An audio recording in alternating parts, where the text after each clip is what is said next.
to have been a student of first, so I should establish my lineage. This is a tradition in our culture that I started my spiritual quest, as it were, not because I had any higher calling, but I was completely, I'd been an undergraduate in the United Kingdom, and I came back very confused and messed up.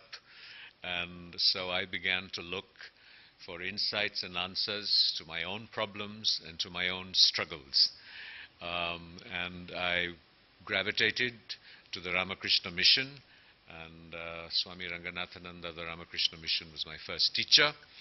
And I was deeply blessed that over the decades that I learnt about Sri Ramakrishna and Swami Vivekananda. That was my first introduction. And discovered that Swami Vivekananda was deeply inspired by the teaching of the Buddha. And one of the great joys of my life was that Swami Ranganathananda and His Holiness the Dalai Lama, who's been my teacher since the early 1980s, became very good friends. And so it was a sort of seamless transition. And I also had the privilege of being a student of the yoga teacher B.K.S. Iyengar. I say all this to really point out that the great privilege of being associated and being a student of the Dalai Lama is his all-encompassing, inclusive vision. So his teachings are not just about Buddhism, though he is a preeminent Buddhist monk. The Dalai Lama describes himself as a simple Buddhist monk. His name is Tenzin Gyatso, and for millions of his followers, the Dalai Lama translates as Holy Lord, gentle glory, eloquent, compassionate, defender of the faith, ocean of wisdom. But the literal translation of His Holiness the Dalai Lama was a political title, is ocean of wisdom. And his message of compassion, that is the driving aspect of his philosophy, and peace and altruism have made him a statesman for our troubled times that transcends his particular Buddhist philosophy or his particular political agenda as the political head, traditionally, of Tibet. And he is, as I think most of you know, perhaps one of the most respected and unifying figures in spirituality in recent history. And the question really comes up, and when we look at what we can learn from the Dalai Lama, is why do Buddhism, which he embodies, and the Dalai Lama appeal to us in these troubled times? Is it because there is no compulsion in Buddhism to believe in a creator God, and so that widens the appeal to an increasingly agnostic world, and an increasingly atheistic one too, perhaps? Is it because his engagement with science provides a certain empirical basis for his quest and gives us a deeper understanding of the true nature of reality? Is it because we consider that he's enlightened, whatever enlightenment may be, or simply the spiritual comfort that our material ambitions are unable to provide? There's a lack, and we feel here is someone who can provide that. And also it begs the question, and people don't entirely realize this, is that why is Buddhism the fastest growing religion in the Western world? Is it a religion in the first place? And even in countries as diverse as Qatar, the United Arab Emirates, Iran, and some African countries, Buddhism is very rapidly growing. So it was just to try today to answer some of these questions as we delve into what it is that we can learn from the Dalai Lama. But let's just say that, let's just look at what the Dalai Lama himself feels are his three primary commitments. I mean, what are the Dalai Lama's main aspirations for himself? Firstly, he feels and says that as a human being, he believes that all human beings are united because we all have have the same aspiration. We want to achieve happiness and we want to avoid suffering. His first commitment is the promotion of human values, such as compassion, forgiveness, tolerance, contentment, and self-discipline. Even people who do not believe in religion seek happiness just as those who believe in religion. They might be looking at different methodologies. And so he feels that he must respond to this need, not necessarily or exclusively through the prism of Buddhism, but through the wider agendas of the spiritual quest. Secondly, as a religious practitioner, his second commitment is the promotion of religious harmony and understanding amongst the different religions of the world.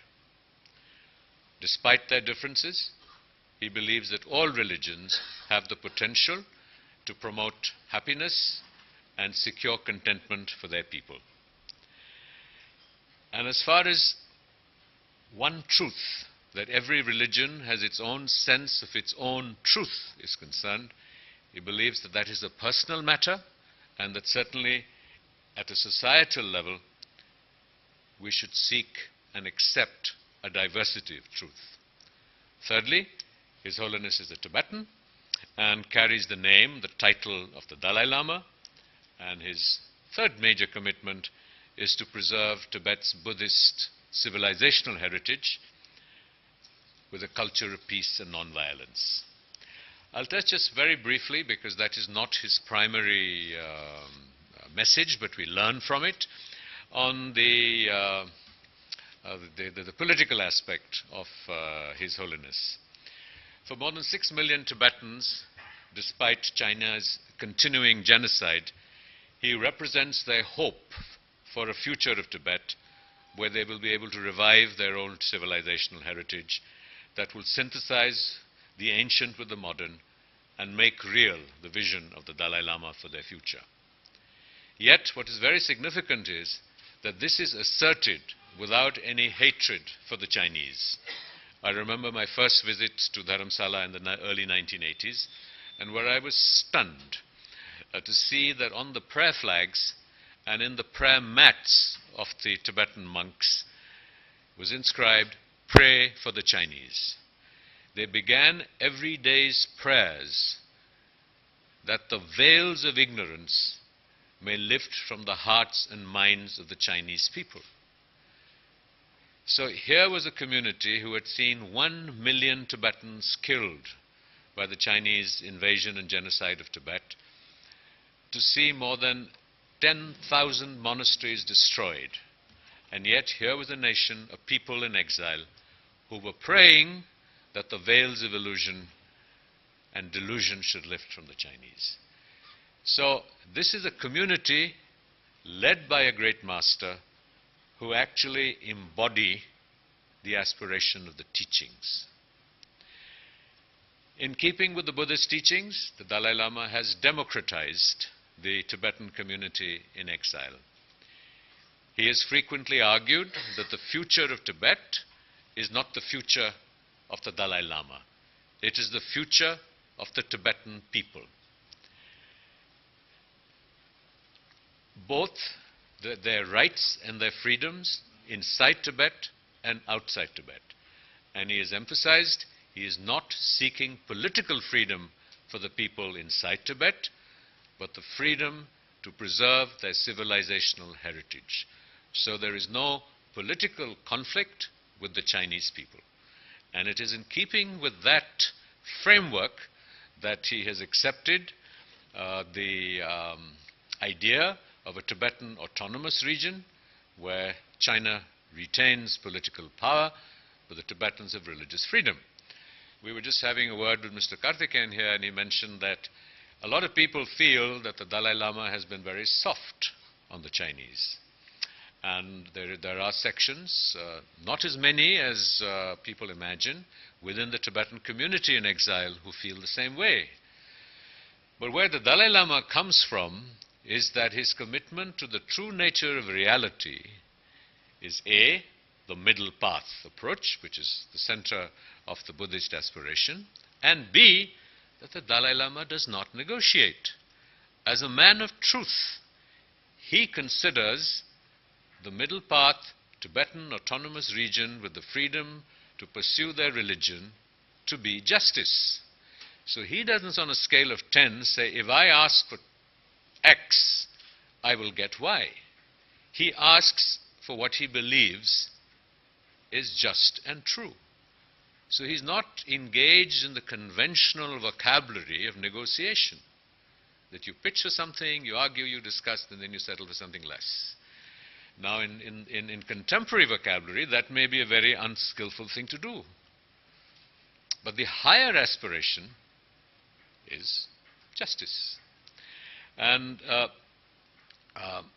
so he has brought to an end, in exile, the centuries-old tradition of the Dalai Lama's holding political and spiritual authority voluntarily, an exercise that he started in 1960, soon after he came into exile, whereby today the Tibetan community have a democratically elected leader in exile who manages the negotiations with the Chinese and the engaging with the Chinese, who represents the will of the people in exile on behalf of the people inside Tibet. It doesn't mean that the Dalai Lama is no longer interested or committed to what is happening inside Tibet, but feels that that voice should be one that is democratically elected. You know, again, just very briefly, apart from the spiritual aspect, I just wanted to focus briefly on the extremely skillful manner in which he has provided leadership to the Tibetan community and to the agendas of Tibet. There are merely 150,000 Tibetans in exile, the majority, overwhelming majority of whom are in India, maybe 100, 110,000 people. And such a small group of people under his leadership have managed to keep the issue of Tibet alive in international discourse. And they have done this entirely through non-violent means. It is also a remarkable success story in human history of a displaced people 60 years into exile, maintaining their cultural identity and their linguistic identities, and have remained welcomed by their hosts. This is unique. And this is not happening just in India, and there's great credit to the vision of Jawaharlal Nehru and the people of India that today every Tibetan child gets a free education, right up to CBSE, that they can study Tibetan as a language, so that they retain their commitment and study of Tibetan language, and integrate with the people of India while retaining their identities. So his successes have been widespread. And politically, of course, it's true that while most significant world leaders have welcomed him and embraced him, this has been usually, or inevitably in fact, as a great spiritual leader and not a political leader because of Chinese pressures, which we have to say that despite the overwhelming power of the Chinese economy and their military, that he has received every significant major prize in the world that he could be entitled to, except those from India, the Nobel Peace Prize, the Templeton Prize, the US Congressional Gold Medal. I mean, you could just go on. So he's been universally celebrated as a man of peace, both by the political establishment of different countries and, of course, by people around the world. Now, the Dalai Lama, we cannot really look at what he teaches us unless we go back and recognize that he is heir to a tradition that began more than 2,500 years ago, when a young prince turned mendicant, Siddhartha, attained decisive knowledge of the human condition and the unshakable certainty that he was released from suffering. He had become the Buddha, the enlightened one. What is important, because by association this applies to the Dalai Lama himself, the Buddha was no god. He was no messenger of one. he had manifest the potential that all of us have. So what the Dalai Lama is saying to us is that we all have the potential not only to be like him, but to be like his boss, to be like his guru. That is a very, very significant aspiration for a great religious master today. We, all of us, have the potential to recognize the true nature of reality, that life is an endless cycle of suffering, disease, birth and rebirth, a cycle which the Buddha taught us is caused by desire, bred of ignorance. I will elaborate on each of these as best I can. The Buddhists believe that all human beings are ultimately responsible for their own happiness and circumstances. If you have any questions, I'll respond to them later, and I don't want to go into details as what is karma, because there are many similarities between the traditional Hindu understanding of karma and the Buddhist understanding. So that will be going off into a tangent which I'm sure people like Taisiti Rinpoche will address this afternoon on the larger aspects of Buddhist philosophy. But it is clear that we ourselves manifest the consequences of our own actions through a series of reincarnations till we achieve decisive insights into the true impermanent nature of our being. We are then liberated from these involuntary cycles of rebirth. The Buddhists, and this is important, do not believe in an omnipresent creator God who orchestrates the universe and who sits on judgment on us. I think this powerful notion that we are responsible for our condition and we are responsible for us, the solutions that we find, is what gives Buddhism and the Dalai Lama's teachings enormous appeal. So the Buddha was constantly at pains to emphasize that he was just like any one of us, and it was through right effort that he achieved, we call it enlightenment, but he would just say a true understanding of reality. And he did not claim any divinity for himself. He made no claim of having received divine intervention. And notwithstanding this, of course, subsequent legends and myths have sometimes ascribed these qualities to him and his experience. See, the Buddha was a sadhaka. Before he sat down under the Bodhi tree, he went and he engaged in the practices and traditions of that time. So he went to different teachers. He accessed, he processed, not just intellectually, but experientially, all the contemporary teachings. So his final illumination or insight and wisdom was the culmination of all contemporary knowledge, which he processed, synthesized, and came up with insight and wisdom, and we often use the word realization.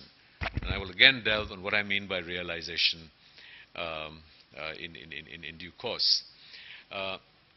It was because he found traditional knowledge to be inadequate to definitively answer the questions for which he sought answers that he sat down under a tree, from deep meditation and concentration, arrived at these solutions. So he assumed responsibility for his own insight and wisdom. And that is a significant teaching of the Dalai Lama, that we must assume responsibility for our own spiritual journeys.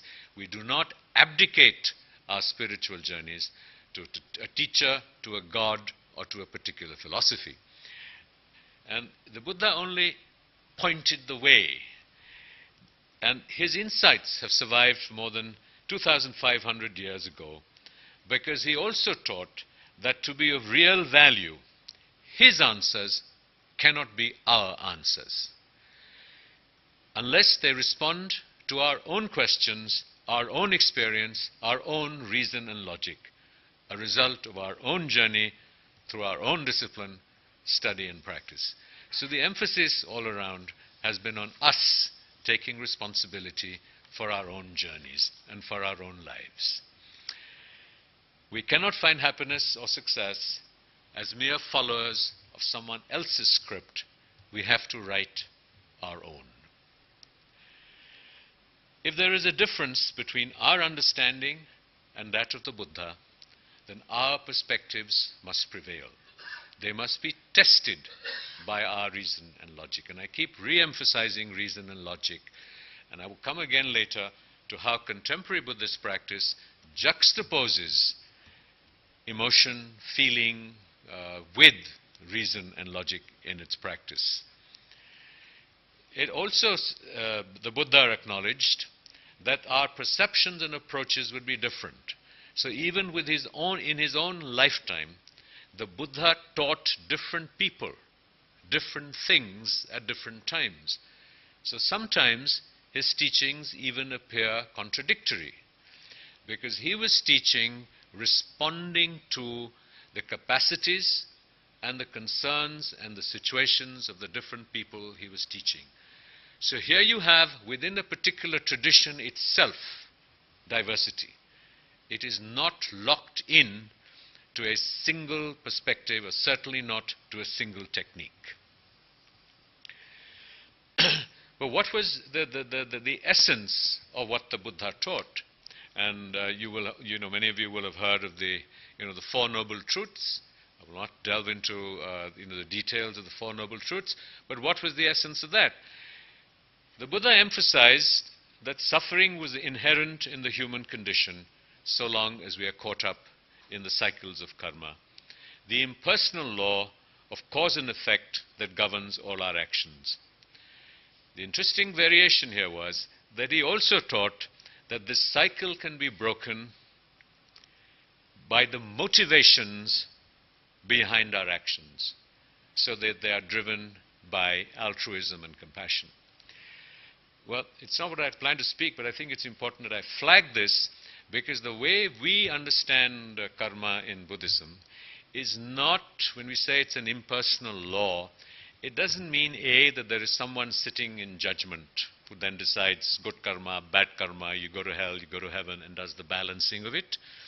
Or that every single karmic act is somehow has a reaction. So every action has a reaction.